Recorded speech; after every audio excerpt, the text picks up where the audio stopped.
Are you still friends with your narcissistic ex? Have they asked you if you two can remain friends? Maybe they've asked for a friendship over a romantic relationship. In this video, I will be talking about why narcissists seem to be so fascinated with just being friends. Number one, it's a great way for them to hoover you. Sometimes narcissists can have trouble coming up with a good reason to reach out and hoover you. They don't know what to say. They might worry that you're still very angry at them and you might lash out if you even speak to them at all. There are a lot of times where they have a fear of hoovering because they know that maybe you won't have anything to say to them. Hoovering you with an offer of friendship can at times make a supply source come around and talk to the narcissist. It might look like a sign of maturity when they offer friendship over a romantic relationship. You might get something along the lines of, "Hey, I'm really sorry, and I was being a child. I know you don't want me back, but can we at least be friends?" It looks almost as if there's a possibility maybe somewhere that they've grown as a person. Again, they've matured. They've learned a lesson. It might even look like they see finally that you have some value. Losing you would be a serious loss to them, and clearly now they have seen that. You might hear something like, "Well, I know you'll never want to be with me again, but can we at least be friends so I don't lose you altogether? You're a wonderful person, and I would rather be friends with you rather than just move on like you never existed." There are small hints of love bombing throughout quite a few of these statements. Words designed, of course, to pull at your heartstrings or maybe give you the idea that this person has in fact changed. And this leads us right into the next point of why they're so obsessed with friendship. Number two, it's a great way to future fake you. That goes hand in hand with love bombing. We all know that. A lot of times, this does give us all the wrong ideas. We feel this person is different. We're getting love bombed. We're getting nostalgic. That can begin to fill our heads and ramp up all the future faking. You might hear something like, "Well, come on. We have to be friends. We have to stay friendly. My cousin's getting married in July. You know that. And I'm going to need a date. Who else would I want to bring other than you?" Or something like, "Let's just see if we can get along and be friends. Don't forget we have that vacay planned or this show later on in the year. We can't miss it. Come on, it's going to be great."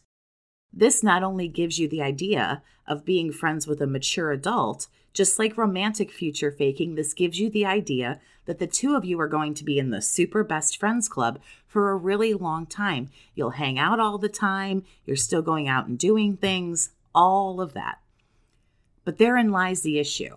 The narcissist will probably try to pull past you the relationship without a relationship, quote unquote. They'll tell you that that's a great idea. We have some kind of a relationship, but not a romantic relationship. And there's a really, really important reason for why they stress friendship over relationship. If you'd like to talk one-on-one with me about what you're going through or what you've gone through in a toxic relationship with someone narcissistic, you can email BookAChatWithJess@gmail.com to set up private chats one-on-one with me. Number three, here's the important reason. Doing this, being friends, is actually a great way to keep you in check. This is why it's so important for them to stress friends over relationship. Like we just mentioned, it's a great way to have a relationship, but not a romantic one. Yeah, you know why? Because it almost completely ensures that you won't move on with someone else. You haven't been completely shelved. You haven't been put in the toy box and the lid has been shut and they don't want to play with you anymore. You've been thrust into a whole new category. And now with this person still chatting you up and talking, and maybe you are even going to the cousin's wedding, now you can't heal from this person. You can't grow as a result of that. You have no real time to reflect on anything. If you have had some time to try and heal and move forward before they come back and offer friendship, all of that work can be completely undone and tossed right out the window. You stay entangled in the narcissist's web. They still want your time and attention, even if they have other sources, newer sources of supply. They will come around just often enough to completely disrupt what you have going on. They might also toss the idea of friends with benefits out there to you. And it's all done to make sure that you go nowhere, that you continue to give them access to your life, and that you don't ever get over them. It sets you up for another round of abuse. It also sets you up for something else. And it's number 4. Acting like they want to be super best friends is a great way for them to get the best of both worlds. Along the same lines that I was just talking about, continuing to stay friends can be a great way to trick you into feeling like you're still in a relationship with them. As I just mentioned, they still get access to your life and what you have going on.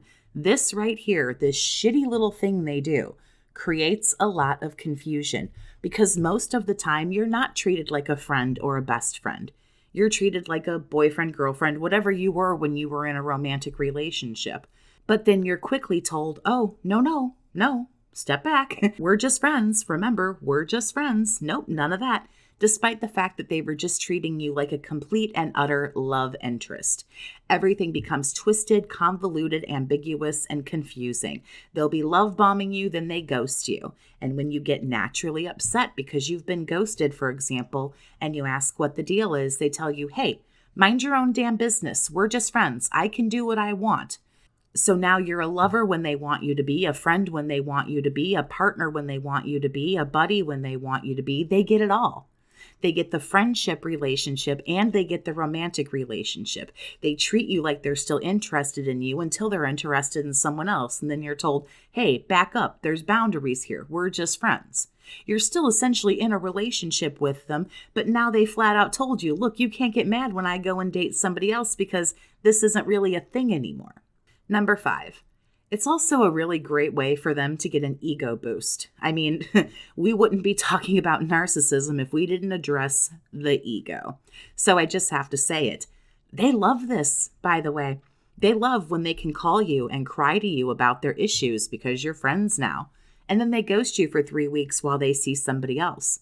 Hoover you, sleep with you, cry about their issues some more, treat you like shit, but remind y'all that you're just friends, then devalue you, go away, come back again, back and forth and round and round.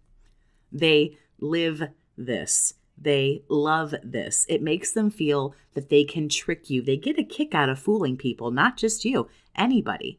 They get a kick out of fooling you, using you, abusing you. They really do find it comical. And there are those narcs out there that even tell you what they're doing, that they come back just because they know you'll always be there.